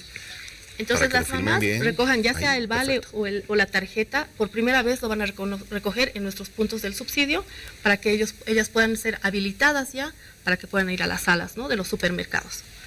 Ahora, estos vales... No, acá por ejemplo encuentro uno que dice 75 bolivianos pollo, 25 bolivianos huevo, 100 bolivianos pollo pescado, pero no necesariamente tiene que retirar toda esta cantidad de los 75 bolivianos de pollo y 25 de huevo, ¿no? No. O los 100 de pollo pescado. No, va a funcionar igual que la tarjeta, porque nuestro sistema va a registrar cuánto ha sacado la mamá y nosotros vamos a poder ver el saldo. Y además la idea es que en cada supermercado también se les dé, ¿no?, un saldo a la mamá. Digamos, yo voy hoy día, consumo 30 bolivianos y le digo, no sé, tengo, señora, usted tiene 70 bolivianos, ¿no?, de saldo a favor para su próxima compra. Todo eso va a estar registrado en su sistema. En su sistema. Ahora, si la mamá, por decirte, son 750 bolivianos, ¿no?, que tiene para consumir, ella consumió todo, o consumió 100 bolivianos de carne, 750 y se pasó con 1 peso o 2 pesos, entonces la mamá ya tiene que pagar eso en efectivo, ¿no? Y los saldos, como te digo, son acumulativos durante los 180 días. Bien, ahora la gente que nos está viendo se preguntará, ¿y cómo evitar que se falsifiquen esos vales que en este momento nos están mostrando en hora 23? ¿Qué medidas de seguridad tienen estos vales? Bueno, con decirte que desde el papel está hecho con una medida de seguridad. No puedo decirte ahora qué medidas de seguridad tenemos por seguridad, ¿no? Entonces, pero sí hemos tomado todos esos aspectos de precaución para que no sean duplicados o sean adulterados. Muy bien. Ahora, y en el caso de la tarjeta, por ejemplo, que la idea es que todas las mamás tengan esta tarjeta inteligente, acá se va a dar un PIN. Entonces la mamá va a ser la que, digamos, ¿no?, sepa a quién va a dar el PIN, porque sí puede ir a recoger su esposo o el hijo, pero la mamá va a autorizar a quién da el PIN, ¿no? O sea, sí puede ir otra persona a hacer este retiro, pero con la autorización de la madre. Exactamente, que es que tiene que darle el número de PIN, digamos, ¿no? Exacto. Entonces, en el caso de la tarjeta, el número de PIN. En el caso de los vales, ¿qué tiene que llevar? En el caso de los vales, una fotocopia de carnet de identidad, diciendo que la persona autorizada es su esposo, en este caso, ¿no?, digamos, o algún hijo, para que ahí registren a quién están dando el subsidio, ¿no? Perfecto. Muy bien, ya saben ustedes cómo se va a retirar entonces este subsidio. Rige a partir de este 6 de noviembre y definitivamente va a cubrir con unos productos realmente interesantes. Ahora, para establecer estos productos nuevos y el cómo se complementan en la necesaria dieta familiar para que todos puedan rescatar de los productos el valor nutritivo que se necesita para una persona, para una familia. ¿Quiénes se han encargado de elaborar esta lista de los productos nuevos? ¿Ha sido el CEDEM? ¿Ha sido el Ministerio de Salud? ¿Qué tipo de estudios se han realizado para definir estos productos son los que se necesitan para complementar la canasta familiar? Bueno, partimos de que el Ministerio de Salud, a través de sus instancias correspondientes, son las personas que nos dicen cuáles son los productos que debe contemplar este paquete del subsidio, tanto en el universal como en el prenatal, ¿no? Ellos determinan prácticamente la lista de los productos que tiene que contener este paquete y el CEDEN se encarga de hacer la licitación y aprobar el tema de la provisión a las empresas que se presentan y que cumplen con todos los requisitos, desde sanitarios hasta el tema de volúmenes de producción, en fin, para evitar ese tipo de desabastecimiento que en alguna vez se ha enfrentado alimentado en el subsidio, ¿no? Eso es lo que no queremos, que las madres tengan constantemente que reclamar porque no existe algún producto dentro del paquete. Más por el contrario, ahora estamos viendo las empresas que cumplan con todos estos requisitos, principalmente el de la provisión. Ahora, en algunos casos, muchas familias decían, bueno, me ha llegado, a ver, tengo chía, tengo amaranto, tengo frijol, tengo palmito, pero la verdad que no lo uso porque no sé qué plato, qué cosa voy a preparar con estos productos. ¿Cómo han pensado trabajar en esta materia? O sea, el que la gente realmente se interese por sacar el máximo provecho de lo que es el subsidio y no solamente actuar de memoria. Yo como carne y papa todos los días y carne y papa y estoy feliz con eso. O sea, hay que variar un poquito. ¿Y cómo poder ayudarles desde el CEREM? Bueno, nosotros tenemos una función muy importante. Es que no solamente tenemos que entregar el producto, el paquete, más por el contrario, nosotros tenemos que enseñar a las mamás cómo deben alimentarse. Entre eso parte el tema del subsidio regionalizado. Generalmente nuestras regiones tienen una dieta acostumbrada, un sector culinario ya de costumbre, ya de cultura. Hemos tratado de que este subsidio regionalizado llegue a todo el sector donde puedan ellos conocer los productos y alimentarse. Sin embargo, hay productos muy importantes y nutritivos que deben estar en toda la dieta, por ejemplo, la quinoa, ¿no? Entonces hemos trabajado justamente con profesionales a través de nuestras páginas web para enseñarles a las madres cómo trabajar, como lo que tú me decías. Mi esposa se ha interiorizado, ha visto la forma de incorporar el tema del palmito a nuestra dieta. Entonces hemos tenido variedad de platos y eso es lo que queremos, que las mamás no agarren el producto y lo vendan. Porque ese producto es para alimentar a su hijo, es para alimentar a su familia. En el subsidio no solamente son mamás y los pequeños niños y de gestación o que ya han nacido, sino hasta el abuelito se puede alimentar. Necesitamos que ese paquete sea consumido. Por eso es que pedimos a través de tu medio de comunicación que nos ayuden a que no les compremos. De esta forma vamos a parar la venta de este subsidio, porque nosotros también somos responsables de eso. Ahora, ¿cuál es la sanción que está establecida en la actualidad para aquellas personas que rescatan o compran todos aquellos productos de gente necesitada, que yo necesito plata y muchas cosas del subsidio no las uso? Salen a la calle y venden, y ahí en las puertas, ¿no es cierto?, de estas instituciones donde se distribuye el subsidio, pues gente hábil para necesito plata para carne, ¿no? Ahora les estamos dando, ¿no? Entonces, vale para carne. ¿Qué sanciones hay para esa gente que compra a los beneficiarios del subsidio, ¿no es cierto?, sus productos para revenderlos a precios más elevados? Bueno, se están trabajando ya en políticas. Primero, las instancias pertinentes sobre el tema de la justicia ordinaria, que eso es a los compradores, ¿no? En el caso de las madres, bueno, ya se han elaborado varios reglamentos internos en sancionar a aquellas madres que están vendiendo sus productos, que no lo consumen y que ya se ha hecho un hábito en ellas, ¿no? Bien. Por esas razones que nosotros hemos incorporado, usted me puede decir, yo vendo porque no tengo carne, ¿yo qué hago con el poroto? ¿Qué hago con la sémola? No todos los días como sémola, pero sí necesito carne. Entonces, por esa razón es que tenemos esta nueva disposición que se van a distribuir en diferentes mecanismos, horizontales, verticales y en la forma directa. En la distribución horizontal, es decir, nos referimos a los supermercados. Ahí voy a poder hacer el canje de estas boletas de todos nuestros productos frescos, carne, huevo, pescado, pollo. En el caso de la distribución vertical, como pasa en Potosí, en Oruro, que no tenemos supermercados y es muy importante aclarar. En Potosí y Oruro no contamos con esta logística, pero ya hemos hecho los acuerdos respectivos con varias asociaciones productores polleros, apícolas, en este caso son los distribuidores de pollo, quienes van a poder ofrecer su producto y nosotros ya hemos... O sea, directamente del productor al consumidor. Correcto, allá. Vamos a hablar con estos grandes almacenes. ¿Solo pollo? En este caso, pollo y huevo. Pollo y huevo. ¿No habrá carne todavía en Potosí? Todavía no. Queremos que siga creciendo. Vamos a crecer. Sé muy bien que ya las propias empresas van a empezar a implementar este tipo de centros de abasto para que la población pueda estar más cerca de cobrar o cambiar el tema del subsidio. Claro, y llamado para los empresarios también potosinos urugueños. Por Dios, monten un supermercado. Miren cuán necesario se está haciendo ahora, incluso ahora para la distribución del subsidio. Y esto no es un 3 meses, esto no es 2 meses. meses. Esto ya es prácticamente una disposición que se va a implementar a nivel nacional, ¿no? Perfecto. A ver, lo otro. No es, acá tenemos vales, por ejemplo, que dice, a ver, vamos a mostrarlos a la pantalla, pollo 75 bolivianos, huevo 25, pollo pescado 100. A ver, y uno dirá, pero es que yo como puro pollo, casi no como huevo, entonces usted puede darme estos 25 de huevo y tener 100 de pollo.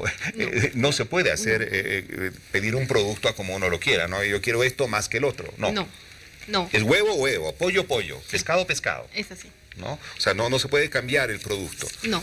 Tenemos yuca, camote, papa, todo tal y cual. Tiene que ser retirado producto por ese valor. De ninguna manera cambiar ningún producto por frutas o verduras, nada de eso. Nada de eso. Solamente son los productos específicos y las cantidades específicas que están en los vales, ¿no? Bueno, prudente aclaración, definitivamente. Lo otro, a ver, actualmente el paquete del subsidio está compuesto por 6 líneas de productos, ¿verdad? A ver, yo voy con la primera. Una primera línea que contiene arroz y azúcar, ambos de primera, además del fideo fortificado. ¿Sí? Sí. Una segunda línea comprende 22 productos que van desde alimento achocolatado hasta la piña en lata. ¿Estamos en lo cierto? Correcto. Tercera línea, 18 productos entre los cuales figuran los aceites vegetales. La cuarta línea, 12 productos. La línea de lácteos posee leche, saborizada, queso y yogures. Y bueno, y aquí viene ya el nuevo paquete, ¿no es cierto? En este caso estamos hablando que nosotros vamos a tener dentro del paquete un 20% en cereales, un 10% en verduras, un 10% en frutas, un 20% en lácteos y más prensados, que son los quesos, los yogures y el kumis. Un 20% en carnes, hablamos de carne vacuna, carne de pollo y carne de pescado. Estamos hablando un 5% en oleaginosas, los aceites, y un 5% entre azúcar y arroces, ¿no? Ese es el componente de todo nuestro paquete del subsidio universal. Ahora, se han puesto han analizado sobre qué porcentaje de la necesidad de carbohidratos diarios que tiene cada familia, promedio 5, digamos, termina siendo cubierto por este subsidio. ¿Cuán importante se está convirtiendo este subsidio en la alimentación del mes para las familias? Fundamental, porque precisamente el Ministerio de Salud, a través del trabajo que ellos desarrollan con sus nutricionistas, nos han dado estas variables porcentuales para que contenga dentro del subsidio y que no sea desmesurado, mucha carne o mucho arroz o mucho azúcar, sino que todo tenga un equilibrio para el consumo o la dieta habitual de toda la familia, ¿no? Hay algo muy importante, ¿eh? Estamos hablando de un subsidio de 2.000 bolivianos, lo que corresponde a un salario mínimo nacional, para las mujeres que trabajan o que tienen al esposo que trabaja, ¿no? Sí, asalariados. Asalariados. Pero, ¿qué pasa con aquellas mujeres que no tienen al esposo con un seguro, no es asalariado, la mujer no trabaja, pero bueno, se embaraza? ¿Tiene alguna posibilidad de tener alguito de subsidio como para llevar algo a su casa? Qué prudente, qué oportuna esa pregunta. Y te digo eso porque nosotros hemos sentido en carne propia muchas veces que hay mamás que no tienen que llevar a sus hogares, o que lavan ropa ajeno, o que trabajan vendiendo algunos caramelos, comerciantes, qué sé yo, o esposos que tienen a sus esposas trabajando en el hogar, que son albañiles, o cualquier otro tipo de actividad diaria que ellos realizan y que no tienen esta oportunidad. Precisamente una política del Estado plurinacional es trabajar en beneficio de estas madres. Por esas razones que se crea el subsidio universal. Y nosotros no es que hemos dejado con este nuevo subsidio de atender a este sector, más por el contrario, le seguimos apoyando. Tenemos el seguro universal por la vida y que actualmente tiene un monto de 300 bolivianos mensual. Son 4 paquetes que se entrega a las madres beneficiadas y que va a contener también este tipo de alimentos, tanto los frutos frescos como también los secos, ¿no? Que se va a entregar a todas las madres de este sector del subsidio universal.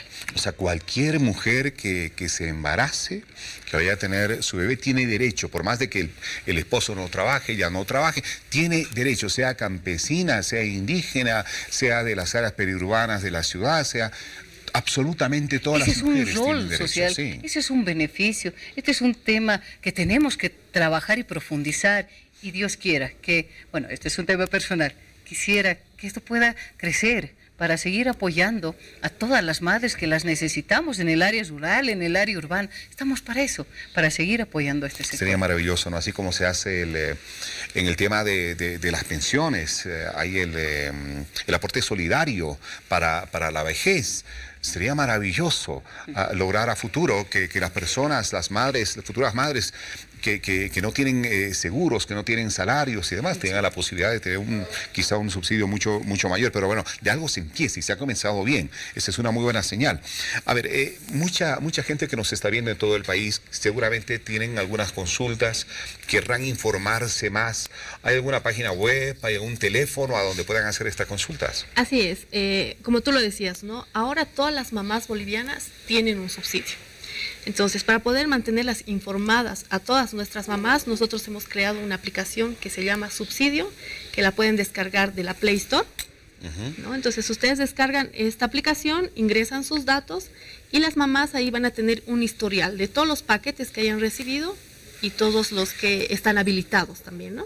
Esa es nuestra aplicación y la página web es www.subsidio.gov.bo. Bien. En ambos sistemas, si quieres, está toda la información.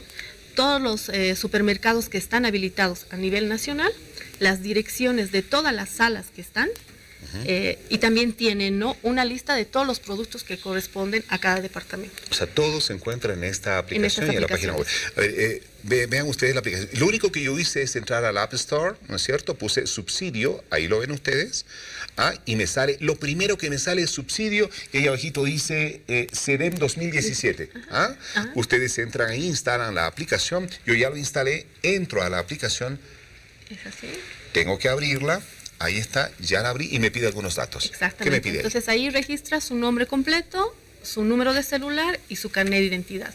Puede ingresar también a esta aplicación una mamá que no recibe el subsidio, ¿no? Y ahí puede ella acceder a toda la información que ya te digo, son estos puntos de distribución, supermercados, la lista de los productos, los montos asignados. Y también nosotros queremos, lo que tú decías, ¿no? O sea, ¿qué hago con el palmito? ¿Qué hago? Vamos a ir insertando acá recetas para poder avisarles, ¿no?, a la mamá que pueden conseguir las propiedades también de todos los productos. Después, información sobre toda la etapa de lactancia, ¿no?, que debería comer la mamá, todas las precauciones que deberían tener. No, fabuloso. Ahí está la aplicación para que la tomen en cuenta ustedes. Hemos mostrado la tarjeta, hemos mostrado los vales con los cuales se va a retirar. Tarjeta en La Paz, vales en el interior. ¿Cuándo aproximadamente en todo el interior se tendrán las tarjetas? Porque, no, yo también quiero en Cochabamba la tarjeta. Nos hemos puesto como un límite máximo hasta enero, ¿no? Si no es antes. Falta poco, ¿eh? Sí, estamos muy cerca. Tal vez podemos dar buenas sorpresas y empezar ya en diciembre con todas las tarjetas inteligentes, ¿no? Y tenemos también supermercados, eso me olvidé mencionarte. Estamos en Sucre, trabajando con el supermercado Abasto Sur, en Tarija con el supermercado Urcupiña, en Trinidad con supermercado Trinidad, en Riberalta con la distribuidora Real, en Cobija con supermercados Fricarnes, ¿no? Muy bien, ahí está supermercados en todo el interior, menos Oruro, Potosí. A ver, orureños y potosinos, abran un supermercado de una vez por todas. A ver, muchas gracias a nuestras invitadas esta noche, Ana Guzmán, gerente de comercialización del SEDEM. Muchas gracias, Ana, ya nos estamos viendo próximamente. Un gusto. Víctor Hugo, saludos y muchas gracias. A través de este medio creemos que podemos llegar a todas las mamás de Bolivia. Ese es nuestro objetivo, que ellas informen y que puedan acceder a este subsidio.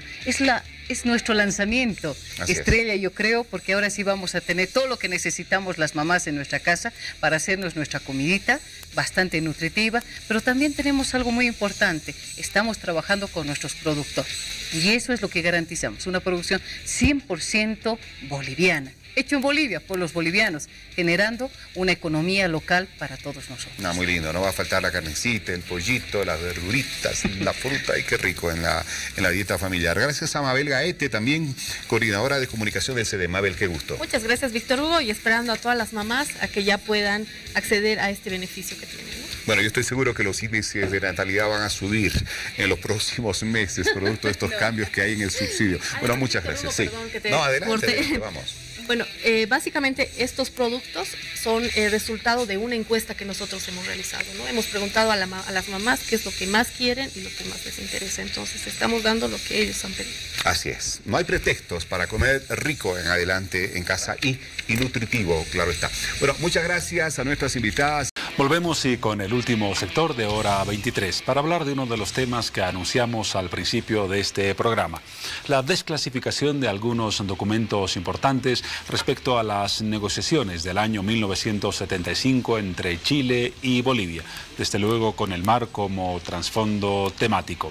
Vamos a la siguiente nota que pone algunos antecedentes en el tema antes de la entrevista que seguirá a continuación.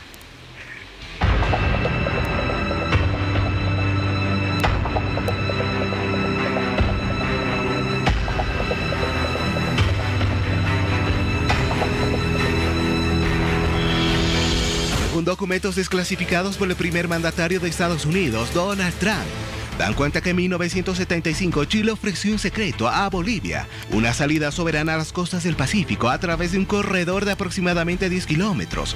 Así lo indicó el presidente Evo Morales mediante su cuenta de Twitter. Por otra parte, en otro mensaje en la red social, el primer mandatario del Estado plurinacional afirma que para tal propósito Chile pidió a Bolivia territorios y derechos sobre agua dulce, además de una alianza en contra del Perú.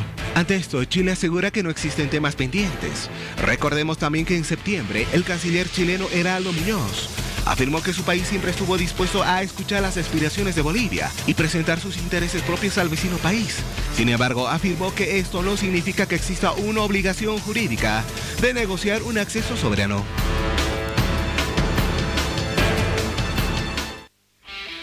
El tema mencionado en la nota fue tratado por el presidente del Estado, Evo Morales, en su cuenta de Twitter, donde lanzó varios mensajes, destacando en particular casi como una novedad esa revelación, que la pongo entre comillas porque existen varios documentos de décadas atrás que ya hablan de esa propuesta de Chile, 1975, la posibilidad de un intercambio territorial y además de la concesión de agua dulce como compensación a una posible franja territorial que permita nuestro acceso al soberano o al Océano Pacífico.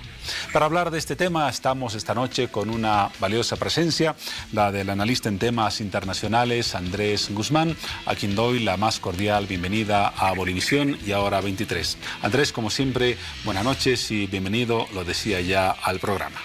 Buenas noches, un gusto estar acá, pues un gusto. Decía a propósito de la nota que veíamos que no es precisamente una novedad lo que planteó como tal el presidente del Estado en uno de sus twitters y existe amplia documentación, incluso en el libro del mar, difundido por el propio gobierno, se hace mención en la página 29 a lo que fue esa gestión en el año 1975. Y allí se especifica, como en muchos otros documentos, la proposición de Chile, 19 de diciembre de 1975, la cesión de una costa marítima soberana a cambio de un intercambio territorial y de la concesión del uso de agua dulce. En este tema, por lo tanto, Andrés, vamos a ver luego qué existe de novedoso. En principio no es una revelación la propuesta que formuló Chile en el año 1975 a Bolivia. No, claramente es una oferta que la conocíamos, claramente que ha sido estudiada, que ha sido incluida en varios libros de historia y que además fue pues una negociación pública, ¿no?, que se inició con toda la publicidad del caso en Charaña justamente, con la presencia de los dos presidentes y de los más altos mandos de ambos países, ¿no?, y los gobiernos. Entonces fue una cosa que realmente llamó la atención y que generó mucha expectativa en su momento y que no fue secreta, ¿no? Lo secreto fue el informe que hizo el embajador de Estados Unidos en Perú al presidente Jimmy Carter, y esto es lo que se reveló ahora recientemente, un documento que era reservado se lo hizo público, y lo que fue secreto fue este informe que se manejó dentro de la diplomacia estadounidense. Enseguida vamos a hablar en detalle de ese tema. Pero en principio, aparentemente, el presidente del Estado no está muy bien asesorado en temas de Twitter, porque los comentarios que se lanzaron en parte no eran del todo precisos. El dato, lo hemos dicho ya un par de veces, ya era conocido. Sí, ya era conocido y no era una negociación secreta. Pero ahora lo que destaca el presidente es que esto demuestra que Chile se comprometió varias veces, y que no solamente lo conoció Chile, sino obviamente Estados Unidos y otros países en ese momento, ¿no? Exactamente, lo que un poco comentabas hace algunos instantes. Aclarado ese tema, vamos a la cuestión de fondo, que sí es un aspecto novedoso en el contexto de los comentarios del presidente. Es decir, el enfoque y la participación norteamericana en esta negociación a través de un punto de vista favorable a un arreglo. ¿Cuál es la importancia de que se conozca un documento como el difundido o anunciado por el presidente del Estado, en el que se hace mención a la posición del gobierno de Estados Unidos sobre la demanda marítima y sobre, en ese entonces, estamos hablando de 1975, las negociaciones entre Chile y Bolivia? Sí, bien dices, esa es la novedad, ¿no? Porque no se conocía que Estados Unidos estaba a favor de este arreglo. En ese momento no hubo ningún pronunciamiento oficial de Estados Unidos. Pero bueno, ahora vemos que efectivamente, por lo menos los asesores del presidente Jimmy Carter le aconsejaron apoyar este tema por ser, entre otras cosas, una causa internacional muy popular, ¿no? Según el mismo documento que ha sido revelado. Y esto es importante porque Estados Unidos ha sido varias veces parte de estas negociaciones y ha apoyado muchas veces, incluso ha hecho propuestas en 1926, y luego también participó en 1950 en las negociaciones que se realizaron para el tema marítimo. Y es un actor muy importante porque naturalmente se trata de un país muy poderoso en muchos términos, y ha sido, como digo, muchas veces parte de las negociaciones. Entonces ahora esto nos demuestra que además estuvo de acuerdo con el arreglo de Charaña, lo cual es positivo porque muestra también que la demanda no era, o el planteamiento no era algo tan alocado, sino que contaba con el apoyo internacional.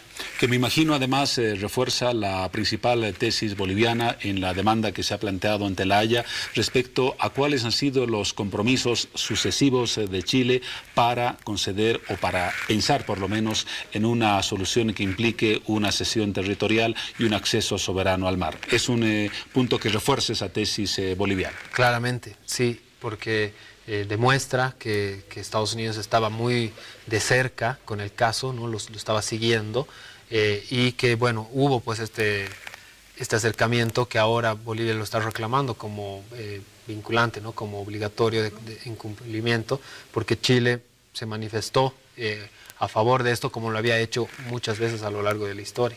Ahora, es posible que este tipo de documentación, como otra que pueda surgir posiblemente en las próximas semanas o meses, pueda incrementar los argumentos presentados en La Haya, o se trata ya la documentación boliviana de un paquete cerrado que no admite más información. Sí, bueno, ya terminó la parte escrita, es decir, que los documentos ya han sido entregados, no va a haber ninguna otra novedad en cuanto a presentación de documentos.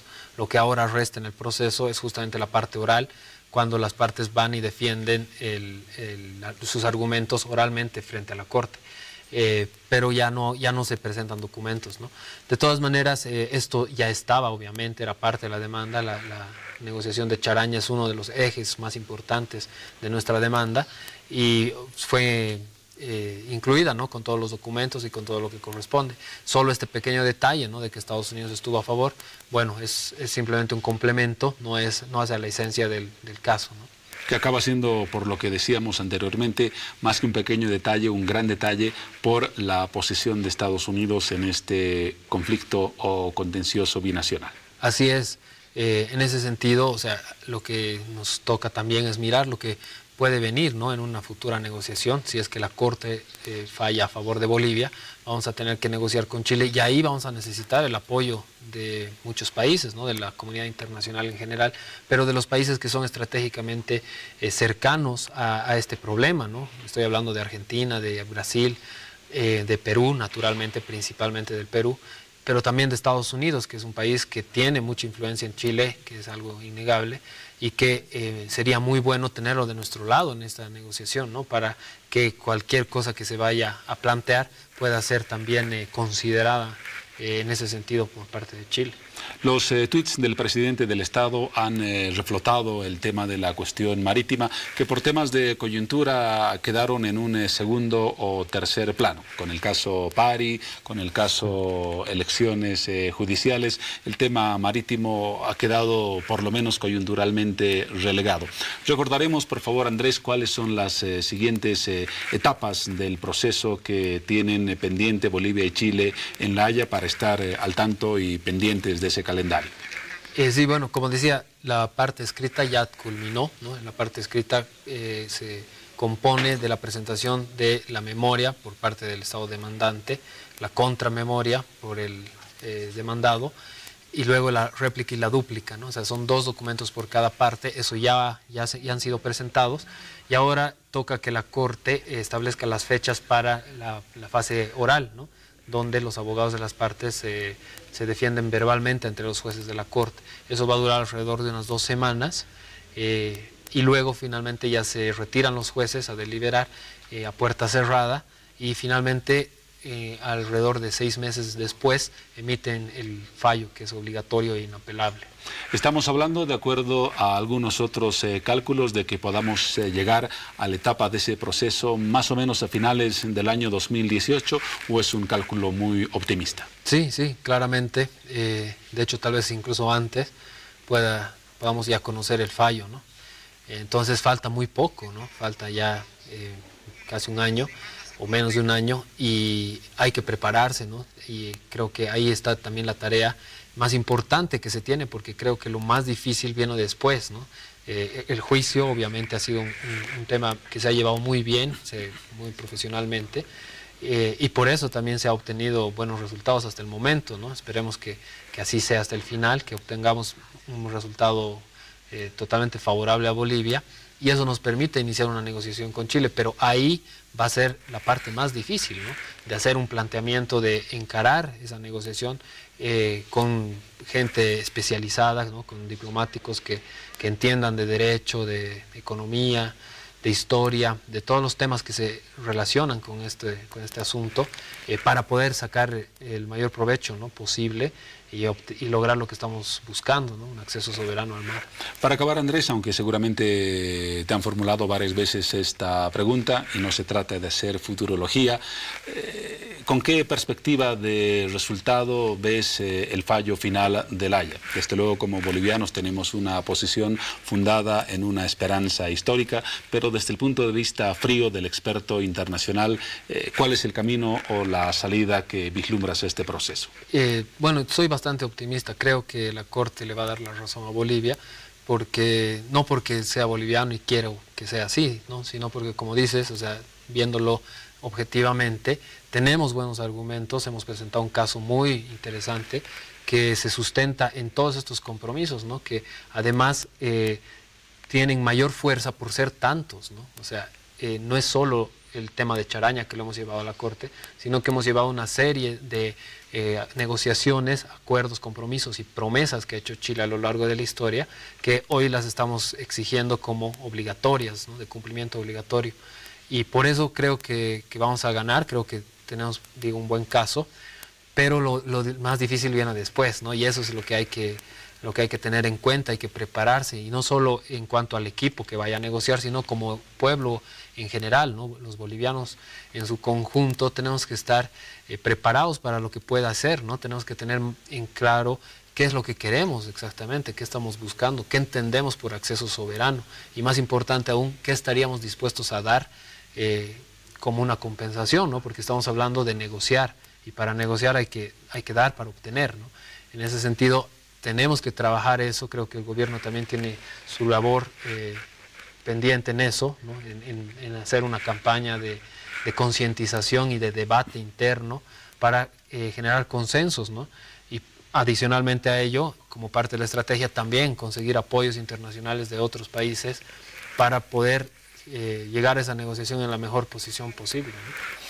Gracias, Andrés. Andrés Guzmán, analista en temas internacionales. Una visión fresca sobre los recientes comentarios del presidente del Estado en Twitter, algunas precisiones históricas, el hecho y la relevancia de esos comentarios del gobierno de Estados Unidos, el actual estado del proceso en La Haya y lo que puede dar como resultado en el futuro. Un tema, desde luego, que seguirá generando información y más comentarios en los próximos meses hasta que lleguemos a la etapa culminante de ese proceso. Gracias, Andrés. Estaremos analizando pronto seguramente este tema contigo en una nueva oportunidad. Gracias, Juan Pablo. Un gusto estar acá. Y a ustedes, amigos, unos instantes para estar luego con la última etapa de Hora 23.